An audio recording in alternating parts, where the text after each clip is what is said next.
Okay, let's go. Let's go. What do you got? What do you got? See, I know what I'm doing. I took typo.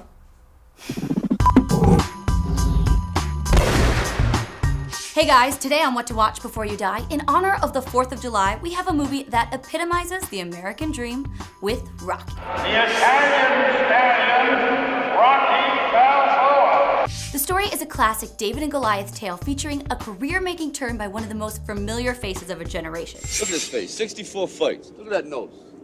See that nose? That nose ain't never been broken. 64 fights. I've had guys busted on it.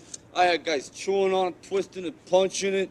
I mean, whack, boom. These guys are hitting my nose all the time. Never broke. I'm very proud of that. Not rare. That's rare. It's got awesome action and heart in equal measure. Anyway, if you haven't actually gotten around to seeing the 1976 movie, or it's been a while, these are the reasons to watch Rocky before you die. First, there's Stallone. Syvester Stallone had a rough go at it at the start of his acting career. His first starring role was actually in the 1970s softcore pornography, The Party at Kitty and Studs, which was later re-released as The Italian Stallion, after the success of Rocky, of course. Stallone has been quoted as saying he only took the part out of utter desperation. From there, he went on to play small bit parts for 5 years, simply taking what he could get. But like his on-screen Rocky persona, Stallone didn't give up. Because I waited for 50 years to make you rich. You'll be able to spit nails, kid. On March 24th, 1975, Stallone saw the Muhammad Ali vs. Chuck Wepner fight and was inspired to pen Rocky. After only 3 days, he had written the full script. Stallone pitched the concept all over town and finally sparked the interest of Irwin Winkler and Robert Chartoff, who offered him a big chunk of change for the rights but didn't think that Stallone himself was right for the leading role, suggesting actors like Robert Redford or Burt Reynolds. What a different movie that would have been. But after a pay cut and some serious convincing, Stallone was allowed to star. Stallone has said that he worried he'd have a hard time convincing audiences that he was actually a boxer of 15 years. He said he started out clumsy, had bad timing, and continuously sprained his wrists and bent his thumbs all the way back. Yet after watching hours of fighting footage and spending a tremendous amount of time in the gym, he realized that boxing is like a, quote, muscular dance of sorts. And he turned out to be a total badass. Stallone gave this movie his all, including a knuckle, which he broke during the 14 hours of shooting in the iconic Meat House. Stallone proves on and off screen that if you want something bad enough, anything is possible. Then there's the message. It's the ultimate underdog story. Working as a thuggish debt collector to get by, Rocky is a struggling boxer who keeps pursuing his dream against the advice of everyone around him. He's getting old, he's not as good as the others in his gym, and it's starting to look like he missed his opportunity. You know, I've been coming in for 6 years, and 6 years you've been sticking it to me. I want to know how come. You want to know? I want to know how. Okay, I'm going to tell you. Because you had the talent to become a good fighter. And instead of that, you became a leg breaker. Some cheap, second-rate loan shark.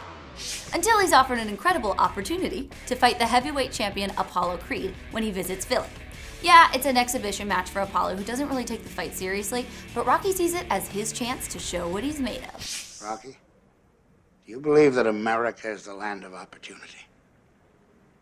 Yeah. Apollo Creed does. And he's gonna prove it to the whole world by giving an unknown a shot at the title. And that unknown is you.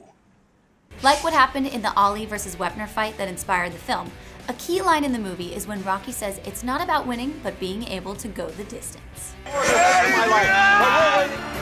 Adrian! Rocky's love interest, Adrian, is played by Talia Shire, aka Talia Rose Coppola, aka director Francis Ford Coppola's sister, aka Connie Corleone in The Godfather, aka Nicolas Cage's aunt, aka mother to Robert and Jason Schwartzman, who just so happened to most recently appear in Gia Coppola's Palo Alto.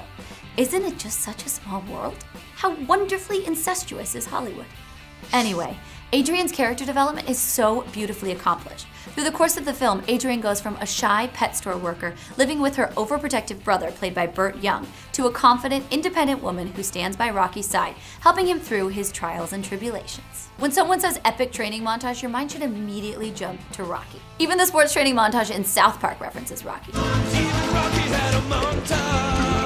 You've got the music, the hitting the speed bag, the shadow boxing, the getting punched in the stomach, the crunches, the running so fast it looks like he's flying, and the totally awesome solo dance party on the steps of the Philadelphia Museum of Art.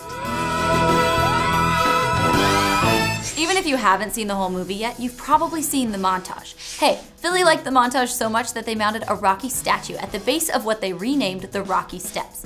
The steps and statue are two of the most popular attractions in Philadelphia, and for good reason. The montage was probably half the reason why Rocky won the Academy Award for Best Film Editing. The other half was probably the movie's climactic fight, in which Stallone and Weathers were heavily bruised by the end of the 15-round brawl. But on set, the reverse was true. The two actors started the shooting day with fake bruises all over their faces, and as the day progressed, the makeup was removed. Cool, huh? The movie also won Best Picture and Best Director, and received acting nominations for Stallone, Shire, Meredith, and Young, as well as screenplay, sound, and music nominations. So you don't have to just take our word for how good Rocky is. Apparently, a lot of people like this movie. Stallone's droopy-eyed charm and unrelenting determination makes Rocky a feel-good story with true grit. And it's definitely a must-watch movie before you die. What are your favorite American Dream movies? Mr. Smith Goes to Washington? It's a Wonderful Life? Let me know in the comments below. Subscribe to CineFix for more What to Watch Before You Die every Thursday. Follow me on Instagram @MacWall and hashtag WhatToWatchBud to suggest more movies.